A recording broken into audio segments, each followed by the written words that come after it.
उमात्मा त्वं गिरिजामति सहचरा प्राणा शरीरं गृहे पूजा ते विषयोग भोग रचना निद्रा समाधि स्थिति संचारा पदयो प्रदक्षिण विधि स्तोत्राणि सर्वा गिरौ यत् यत् कर्म करोमि तत्तत् अखिलम शंभो तवाराधनम।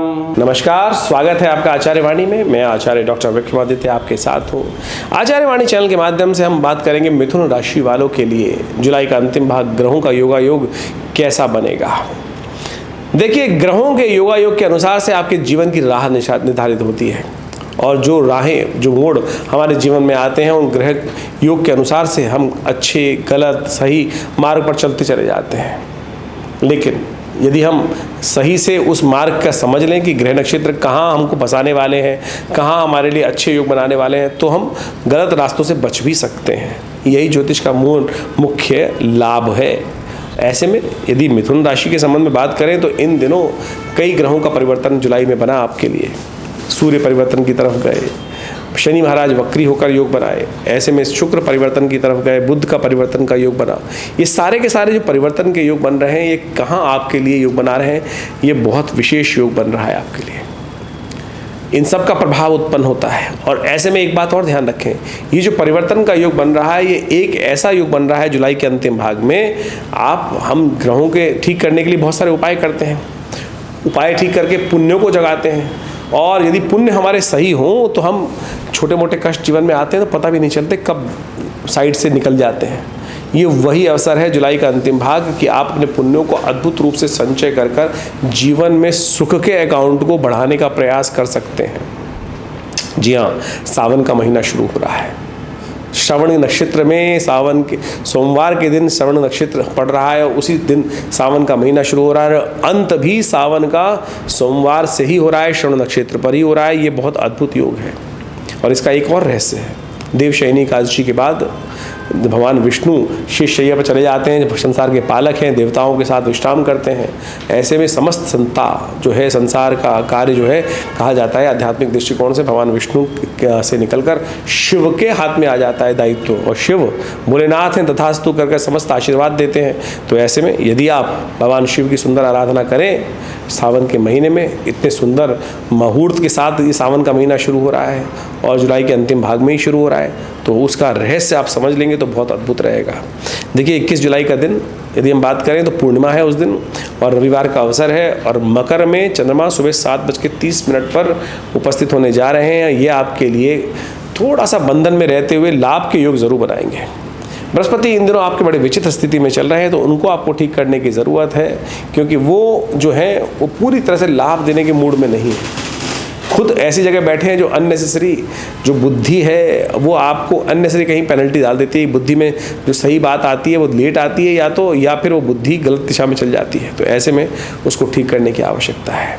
कैसे होगी? बृहस्पति देव कृपा से गुरु पूर्णिमा का अवसर है, गुरु का सानिध्य लें। हम जाते हैं जितनी बुद्धिमान हो। भगवान कृष्ण भी संसार में आए, कहा जाता है कृष्णम वंदे जगत गुरु, लेकिन उन्होंने भी दीक्षा जाकर ऋषि संदीपन आश्रम में ली। तो आप समझें, हमें गुरु की आवश्यकता है। गुरु ही उद्धार करते हैं। गुरु गोविंद दो खड़े काके लागू पाओ। तो इसलिए गुरु पूर्णिमा के दिन अपने समस्त गुरुजनों का आशीर्वाद, जितने भी सांसारिक और आध्यात्मिक गुरु हैं उन सब का। अब इसमें वाद न में ना फंसे कि हमको तो गुरु धारण कर रखे हैं। दत्तात्रेय भगवान ने 24 गुरु बनाए।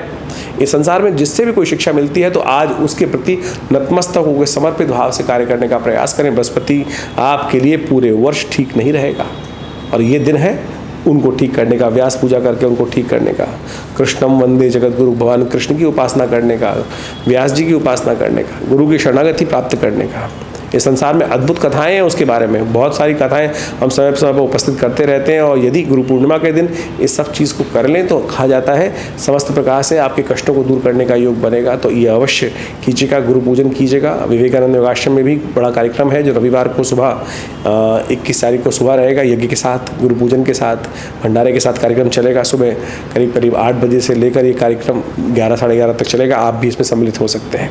22 जुलाई का दिन एक प्रतिपदा का तिथि है, सोमवार की तिथि है। सोमवार के दिन सावन का महीना आरंभ हो रहा है। उस दिन श्रवण नक्षत्र, जैसा हमने आपका कार्यक्रम के आरंभ में बताया, तो मिथुन राशि वालों समझो ये बहुत सुंदर योग है। बृहस्पति थोड़ा सा कष्ट में है आपकी राशि के अनुसार से, शनि महाराज भाग्य में बैठकर वक्री हैं, तो ऐसे में आपको ध्यान रखने की ज़रूरत है। आपकी राशि के अनुसार से इन दोनों ग्रहों को ठीक करने का मार्ग भी इसी सावन में आपको प्राप्त हो सकता है। तो कोशिश करें सावन के महीने में भगवान शंकर का विशेष अभिषेक करें, और शनि को थोड़ा ताकत देने की ज़रूरत है, थोड़ा सा वक्री चल रहे हैं, तो ऐसे में तेल के द्वारा भगवान शंकर का नित्यप्रति अभिषेक करने का प्रयास कीजिए, ये बहुत सुंदर रहेगा। हमने भी 30 दिन तक विवेकानंद योगाश्रम में विशेष कार्यक्रम रखा है, तो आप अपने शनि को ठीक करें, बृहस्पति को ठीक करें। देव कृपा से बृहस्पति तो वैसे ही ठीक हो जाएंगे यदि आप ये कार्यक्रम करेंगे। और शनिवार जो जितने भी सावन के दिनों में हर रोज़ तेलाभिषेक भगवान का करें, शनि के पत्ते भगवान पर अर्पित करें, भस्म आरती भस्म से भगवान का अभिषेक करें, ये समस्त कष्टों को दूर करने वाला योग बनाएगा। इस बार सावन जो है सोमवार शुरू हो रहा है, सोमवार के दिन श्रवण नक्षत्र ही पड़ रहा है प्रतिपदा के दिन, और अंत जो हो रहा है सावन का 19 अगस्त को, वो भी सोमवार और श्रवण नक्षत्र रहने वाला है। तो बहुत सुंदर योग है इसका, 5 सोमवार के साथ ये योग बनेगा, तो अवश्य इसका लाभ लेने का प्रयास कीजिए। 23 जुलाई का दिन द्वितीया तिथि रहेगी, मंगलवार का अवसर रहेगा। कुंभ में चंद्रमा प्रवेश कर रहे हैं और यह आपके लिए बहुत अच्छा रहेगा, भाग्य जगाने वाले योग बनते दिखाई दे रहे हैं। साथ साथ पंचक भी आरंभ हो रहा है, ध्यान रखिएगा। पंचक के अंदर शास्त्र कहा जाता है कि दाग इत्यादि देने से बचना चाहिए, और साथ साथ छतनी डालनी चाहिए, अन्य से फिर परेशानी का योग बनता है। आमतौर पे इस बात का ध्यान रखना चाहिए, यदि पंचक में छत पड़ गई तो उसमें कहीं ना कहीं दोष आने के योग बन जाते हैं। एकत्रीकरण, लकड़ी का एकत्रीकरण, तृण का एकत्रीकरण, ये सब कार्य निषेध है। लेकिन बहुत सारे लोग विडंबना से बहुत सारे और भी कार्य निषेध कर देते हैं, लेकिन उनके लिए शास्त्र में वर्णन नहीं है। 27 तक रहेगा। कुंभ में चंद्रमा जाने के कारण से ये सुंदर योग बना है, लेकिन बृहस्पति के साथ मंगल की युति चल रही है, वो कष्टकारी है। वो कहीं ना कहीं द्वंद्व उत्पन्न करती है, कहीं ना कहीं अशांति का वातावरण बनाती है। मंगल बैठे हुए 12वें भाव में बृहस्पति के साथ, ये ठीक नहीं है। तो ऐसे मंगल को शांत करने के लिए भी उपाय कर सकते हैं आप। मधु से भगवान शंकर का अभिषेक करें, भगवान हनुमान जी का स्तवन करें, ये सारे उपाय बहुत सुंदर हैं, इनको करके लाभ लीजिएगा। 24 जुलाई और मिथुन राशि वालों के लिए समझ लें, बुधवार का अवसर, ये तृतीया तिथि क्षय तिथि है। ये नए कार्यों के लिए आरंभ करने के लिए तिथि अच्छी नहीं है। अभिजीत मुहूर्त भी नहीं होता है इस दिन, साथ साथ रिक्ता तिथि पड़ गई, वो भी क्षय हो गई, तो ऐसे में ध्यान रखें। और ग्रह नक्षत्रों के दृष्टिकोण से जो चल रहे कार्य हैं उनमें कहीं ना कहीं आप आगे बढ़ने के योग बना सकते हैं, और ऐसे में गणेश जी का स्तवन करना चाहिए, गणेश जी का पूजन करना चाहिए, वो आपके लिए उपयुक्त रहेगा। गणेश जी को दूर्वा अर्पित कर सकते हैं सावन के महीने में, वो बहुत विशेष महत्व रखती है और ये आपके लिए अच्छी भी रहेगी। 25 जुलाई का अवसर, पंचमी तिथि, बृहस्पतिवार का अवसर, मीन राशि में चंद्रमा का प्रवेश है, राहु के साथ युक्त होकर दशम भाव में बैठना। थोड़ा सा आपको अपने आप को ध्यान रखना पड़ेगा। थोड़ा दिमाग फालतू की बातों में फंस सकता है, दिमाग थोड़ा सा डंपनेस की तरफ जा सकता है, जबकि समय ऐसा है कि यदि आप पूरी तरह से काम करेंगे तो इस द्वंद्व में ना फंसें कि कोई और मैं कर रहा हूँ, कोई और क्रेडिट ले रहा है। अरे आपका क्रेडिट आपको ही मिलने वाला है, ये ग्रह साफ साफ दिखा रहा है, लेकिन राहु को उपचार करने की ज़रूरत है। तो ऐसे में विशेष तौर पर शाम के समय सूर्यास्त के आसपास आपके लिए अच्छा रहेगा कि नागपंचमी का अवसर है ही, भगवान शंकर का अभिषेक करें, दूध में थोड़ा सा केसर डालकर ये उपाय करेंगे तो बहुत अच्छा रहेगा। दूध में केसर डालकर ओम नमः शिवाय का जप करते हुए भगवान शंकर का अभिषेक करें, देखिए कल्याण के योग बनेंगे। 26 तारीख का दिन, 26 जुलाई, षष्ठी तिथि, शुक्रवार का अवसर, गणमूल नक्षत्र है, इस दिन रेवती नक्षत्र विद्यमान है, पंचक समाप्ति की तरफ जाएंगे। लेकिन साथ साथ जो गणमूल नक्षत्र हैं ये दोनों के दोनों रेवती और अश्वनी, 26, 27, 28 3 दिन तक ये नक्षत्र का योग रहेगा, आज मध्याह्न काल से लेकर अगले 28 तारीख के मध्याह्न काल तक। तो ऐसे में ध्यान रखिएगा, जो जातक जन्म ले रहे हैं उनकी मूल शांति अवश्य होनी चाहिए, और यदि हो जाती है तो कहा जाता है कि कष्ट का निवारण हो जाता है, नहीं तो पूरे जीवन पर्यंत परिवार भी परेशान रहता है, जातक भी परेशान रहता है। तो ऐसे में 27 दिन तक मूल शांति अवश्य करानी चाहिए। यदि पहले नहीं कराइए तो जब भी हर महीने घूम के आते हैं नक्षत्र, अवश्य उस समय भी करा सकते हैं। ग्रहों का योगायोग आपके लिए उचित दिखाई देता है, बस थोड़ा सा आपको ध्यान रखना है, नेगेटिव सोच से बचना है। इस वक्त आपकी सोच जैसी होगी रिजल्ट वैसा ही होगा। कई बार राहु बुध महाराज जो है सफलता वाले भाव में चल रहे हैं इन दिनों, और ये आपको मनोमस्तिष्क में नेगेटिव भाव उत्पन्न कर रहे हैं, विचार ही नहीं आने देते हैं दिमाग में। ऐसी स्थिति कर रहे हैं कि सफलता से आपको बहुत दूर दिखा रहे हैं आपको। लेकिन इस वक्त ग्रह योग ऐसे हैं कि यदि पॉजिटिव होकर काम करोगे तो रिजल्ट ले आओगे, इस बात का ध्यान रखना। ध्यान रखते हुए गौ पूजन करें, गौ माता के समक्ष एक उपाय हम बता रहे हैं, वो अवश्य करने का प्रयास कीजिए, वो आपके लिए अच्छा रहेगा। थोड़ा सा नमक लेकर गाय को डालने का प्रयास कीजिए और ये आपके लिए बहुत सुंदर उपाय है। सावन के महीने में करिए, देखिए परिवर्तन का योग बनेगा। 27 जुलाई के लिए हम बात करें तो सप्तमी तिथि है, शनिवार का अवसर है और शनि महाराज चल रहे हैं इस वक्त वक्री भाग्य में बैठकर। जैसे सही दिशा में चलना चाहिए था लेकिन डेटोरेट हो रहे हैं धीरे धीरे, ये आपको ध्यान रखने योग्य है। इस वक्त शनि भाग्य में बैठकर बहुत ज़बरदस्त लाभ की स्थिति उत्पन्न करते दिखाई दे रहे थे, लेकिन वक्री हो गए हैं और 4 महीने से ऊपर वक्री रहने वाले हैं। तो ऐसे में आप एक उपाय करें, पूरे सावन भगवान शंकर का तेल के द्वारा अभिषेक करें। शन्नो देवी रविष्ट्रयापो भवन्तु पीतये, शन्नो रविष्ट्रवन्तु नः। शमी के पत्ते इस मंत्र का जप करते हुए 11 बार भगवान को अर्पित करने का प्रयास करें, एक एक करके, और मंत्र से अभिषेक भी करेंगे। वैसे हमने विवेकानंद योगाश्रम में बड़ा कार्यक्रम रखा है, अनेक प्रकार से भगवान शंकर का अभिषेक चल रहा है, तो आप भी अवश्य नित्य प्रति कराएं इस बात को और करें। रुद्र अष्टाध्यायी के द्वारा पाठ करते हुए ये करने से आपका शनि अनुकूल होगा, नहीं तो 4 महीने ये समय जो है फिर थोड़ा सा धीरे धीरे प्रोग्रेस में कमी ला देगा। इस बात का ध्यान रखते हुए कार्य करने की ज़रूरत है। भद्रा है, करीब करीब सुबह 10:30 बजे तक ध्यान रखिएगा, नए कार्य करने से बचना चाहिए। 28 जुलाई का दिन विशेष तौर पर समझ लें आपके लिए कैसा रहेगा। मिथुन राशि वालों 28 तारीख का दिन ग्रह नक्षत्रों के दृष्टिकोण से तो आपकी राशि के अनुसार से अनुकूल दिखाई देता है। चंद्रमा विशेष तौर पर आपकी राशि के अनुसार से जो बैठे हैं 11वें भाव में जाके बैठे हैं और ये आपके लिए अच्छा है। यदि संत महात्माओं का कहीं आशीर्वाद मिल जाए तो लेने का ज़रूर प्रयास कीजिएगा, ये आपके लिए बहुत विशेष है ग्रह दृष्टिकोण से, और पॉजिटिव होकर काम करने का प्रयास कीजिए। अननेसेसरी इस बात का ध्यान रखें, घर में कुटुंब में किसी बात से लेकर विवाद नहीं होना चाहिए। यदि कुटुंब में आपके द्वारा कुछ विवाद होता है या आपके द्वारा आपसे कुछ लोग परेशान हो जाते हैं परिवार में, तो समझ लें आपका भाग्य दुर्भाग्य में परिवर्तित हो सकता है। जीवन साथी को विशेष पसंद रखने का प्रयास करना चाहिए। कालाष्टमी है, भगवान शंकर की विशेष उपासना करने का दिन है। जो कृष्ण पक्ष में अष्टमी आती है वो कालाष्टमी कहलाती है, और जो शुक्ल पक्ष की अष्टमी होती है वो दुर्गा अष्टमी कहलाती है। शास्त्र के दृष्टिकोण से शास्त्र में कहा जाता है कि कालाष्टमी के दिन ही भगवान शंकर की शिवलिंग के रूप में उपासना आरंभ हुई। तो शाम को अवश्य प्रदोष काल में भगवान शंकर का विधिवत पूजन करें, उससे आपको आशीर्वाद मिलेगा, कष्ट दूर होने के योग बनेंगे। 28 तारीख का अवसर जो जिस प्रकार से बताया वो अवश्य उसका लाभ लीजिएगा। 29 तारीख को जान लीजिए सोमवार है, सावन का दूसरा सोमवार का योग चल रहा है और ग्रह नक्षत्रों के दृष्टिकोण से ये समय परिवर्तन के लिए है। बृहस्पति के साथ चंद्रमा जाकर विराजित हो जाएंगे और जैसे बृहस्पति थोड़े से इन दिनों आपके लिए सुख देने का योग तो बना रहे हैं, लेकिन साथ साथ अननेसेसरी खर्चे और रोग को भी बढ़ा रहे हैं। तो ऐसे में उन सब से रक्षा करने के लिए आपको भगवान मृत्युंजय भगवान शंकर का ध्यान करना चाहिए, महामृत्युंजय मंत्र से जप करना चाहिए।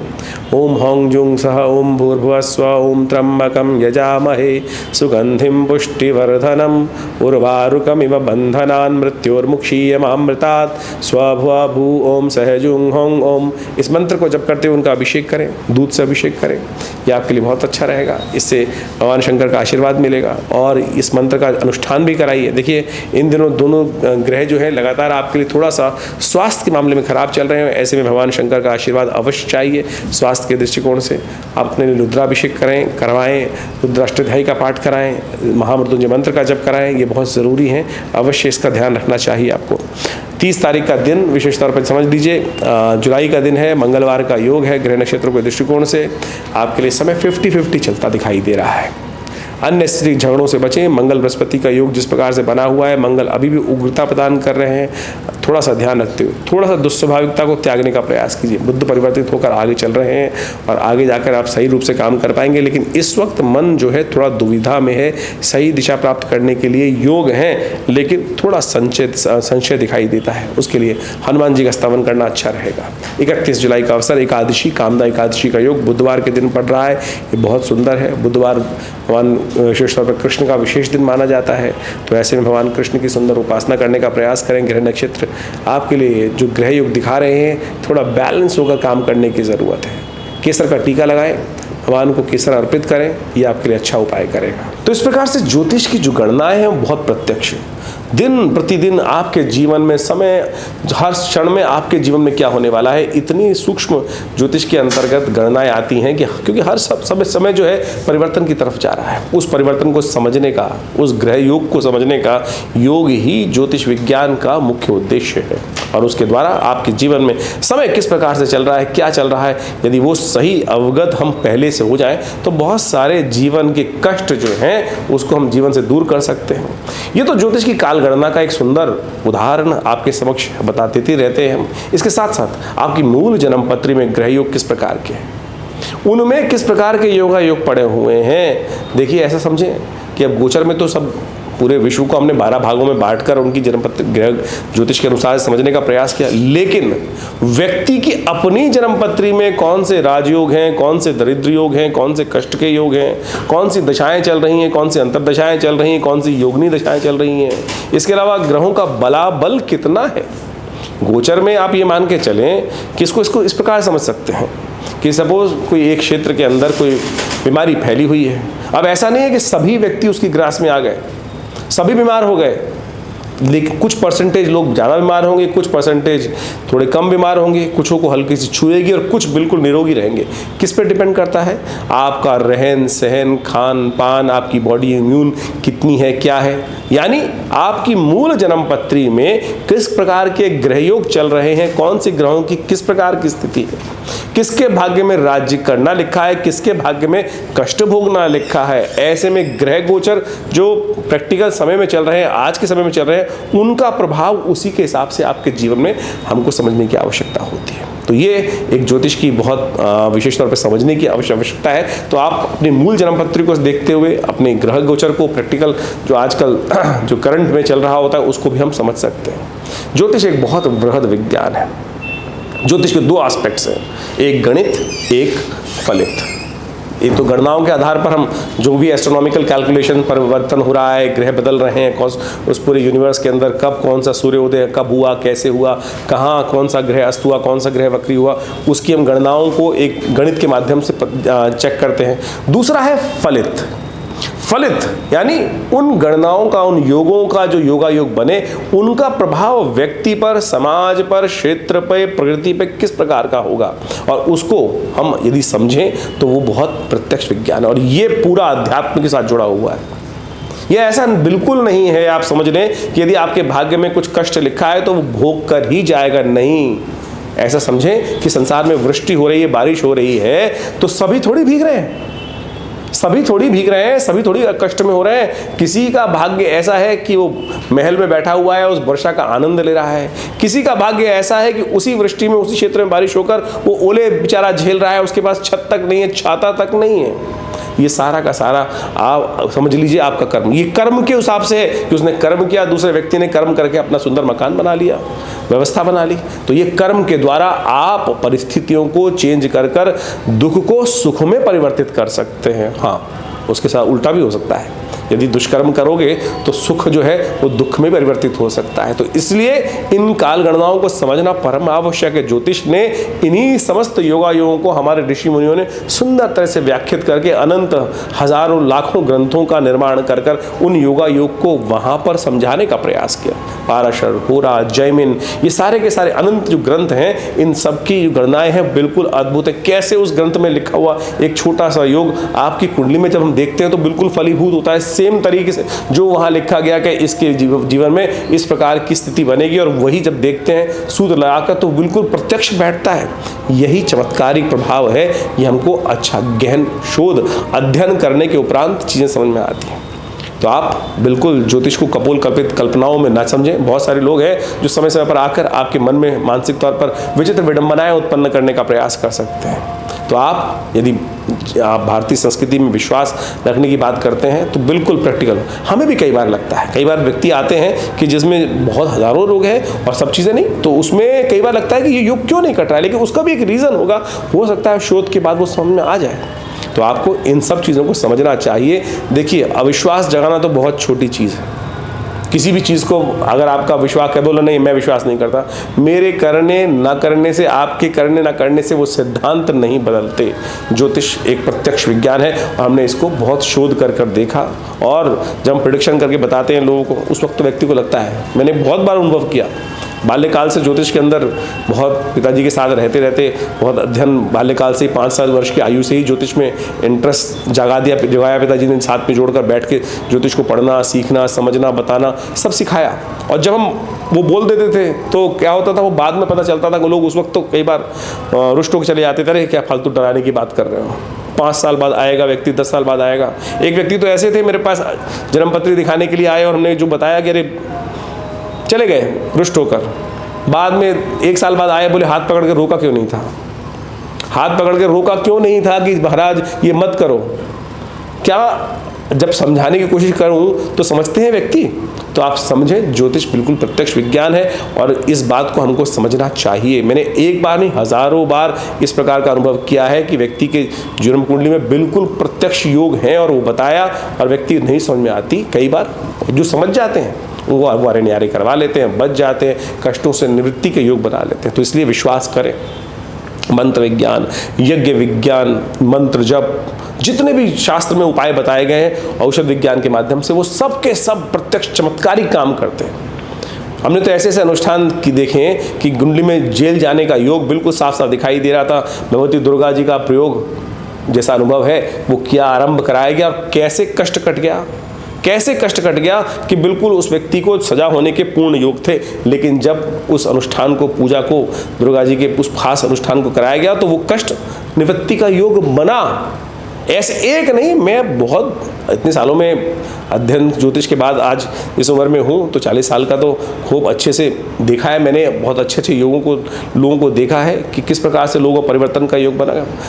50 साल की आयु हो रही है तो बहुत चीज़ों को शोध कर समझने का प्रयास किया। तो आप इन जनरल लोगों की बातों में, सो कॉल्ड लर्नेड लोग जो हैं, आज आपके मन में विचित्र विडंबनाएं भारतीय संस्कृति के समक्ष में रखने का प्रयास करते हैं, बहुत सारे लोग होते हैं। तो आप इस बात को हटा दीजिए, आप अपना लाभ लीजिए ज्योतिष विज्ञान के माध्यम से। और हमारा विवेकानंद योगाश्रम इन सब संबंधों में बहुत अद्भुत प्रकार से कार्य कर रहा है, बहुत सारे क्षेत्र में कार्य कर रहा है, चाहे वो मंत्र विज्ञान है, चाहे वो यज्ञ विज्ञान है, चाहे वो योग है, चाहे वो आयुर्वेद है। इस संस्थान के द्वारा पिछले करीब 60-70 सालों में बहुत सुंदर प्रकार से रिसर्च ओरिएंटेड ऑर्गेनाइजेशन के तौर पर कार्य किया गया है।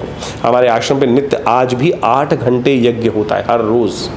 और अभी जो समय चल रहा है बड़ा सुंदर चल रहा है, सावन का महीना चल रहा है। सावन के महीने में पूरा हर रोज़ भगवान शंकर का दिव्य रुद्राभिषेक कराया जाता है, दिव्य रुद्राभिषेक। और हर सोमवार, 5 सोमवार इस सावन में पड़ रहे हैं और 5 सोमवार पर एक सामूहिक तौर पर बहुत सुंदर कार्यक्रम रहेगा, आप उसमें सम्मिलित हो सकते हैं।